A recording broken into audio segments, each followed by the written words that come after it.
बुशरा बीबी की सजा खत्म। हामिद मीर ने जज मोहम्मद बशीर के फैसले की हैसियत बता दी।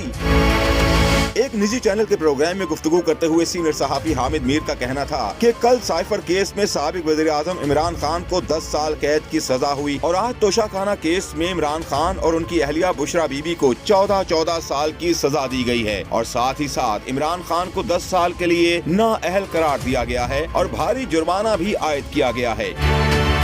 हामिद मीर ने कहा कि तोशाखाना केस में सजा जज मोहम्मद बशीर ने दी है और ये वही जज साहब हैं जिन्होंने 2018 के इलेक्शन से कुछ दिन पहले उस वक्त के साबिक वज़ीर आज़म नवाज शरीफ को 10 साल कैद की सजा दी थी, लेकिन जज मोहम्मद बशीर की दी गई वो सजा कायम नहीं रही और बाद में खत्म हो गई।